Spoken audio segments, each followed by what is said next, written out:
Manufacturing is down, prices are up, and fears of stagflation are creeping in. Could this be the next major economic storm? Here's what the data is saying and what most people are missing.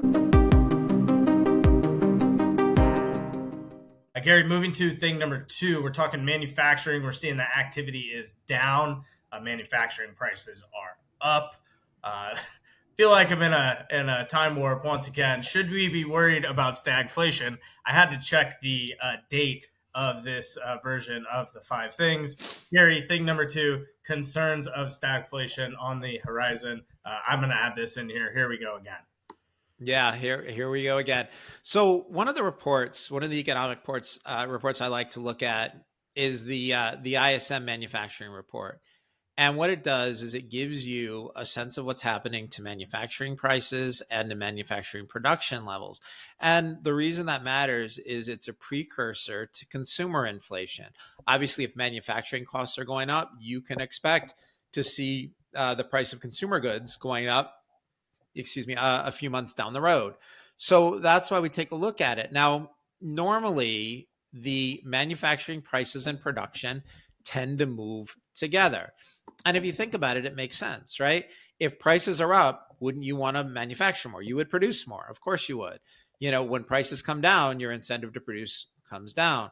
Well, last month we saw a really strange anomaly. And, if for those of you who looked at the written version of the five things and can see the graph, wow, there was a huge divergence. We saw a gigantic spike in pricing with a substantial decrease in production. So, if you're looking at increases in pricing, more inflation, decreases in production, these are indicators of stagflation. That materializing in the US would bring not only poor inflation numbers, but potentially higher unemployment, lower overall growth. Despite what we just talked about in the prior segment, in the short term, tariffs would be likely to make this worse. Consumer confidence has been declining, but as we pointed out last week, fortunately, our consumers have been smart. Their response to a lower level of consumer confidence has been to save and invest more. And at least that's something I think is wise. Like, our consumers are responding really intelligently to the conditions they're seeing. Yeah, well, I mean, I think it's like just even the frustration, or even almost the groupthink aspect. That's actually correct in that. Well, everything that we've been seeing you guys do, we're going to do the complete opposite when it comes to the government side of things. And Gary, so with that, like stagflation, I mean, we're measuring CPI, employment reports. There's eyes on GDP growth. I mean, do you believe the numbers, right? So yes and no. The numbers I believe. I believe the ISM report, right? I believe that manufacturers are seeing higher prices and they're producing less. But I do think the overall government statistics are fake. And it's something that we've been talking about here for more than a year. More than 100% of GDP growth is coming from congressional overspending. If you back out the increases in debt, it's very clear that our productive private sector is flailing.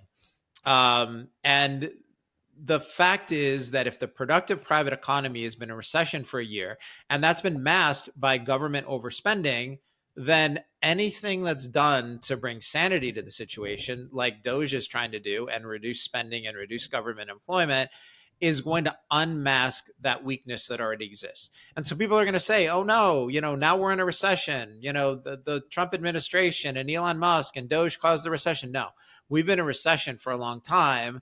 We just haven't noticed it because of government spending. For those of you who are a little confused by the way some of these formulas work, I will give you a really simple analogy.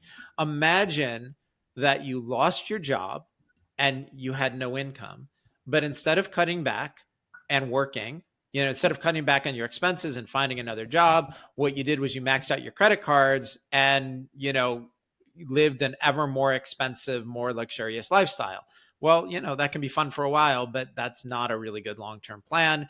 And pretending that you have income when all you're doing is maxing out your credit cards is delusional and doesn't mean that you're actually being productive. That's what our government has been doing. So, is that real? No, but once people realize it, the actual economic statistics are going to look pretty bad. Yeah, great point, Gary. Again, leave a comment, thumbs up, thumbs down. Let us know what you're thinking on this particular topic. Would love to hear what you have to say, any questions that you might have. Again, be sure to head over to deepknowledgeinvesting.com. Sign up for a free subscription. You'll be added to our free subscribers list. You'll get notified of all new content. 5things is not gated, but a majority of the rest of the content is. We'd also love if you would subscribe or consider subscription to our premium. That would unlock all the content that you'll be receiving via those emails, current recommendations, again, insights, portfolio movements, updates, buy, sells, the whole 9 yards there. That's $100 a month. We also have discount for yearly subscription.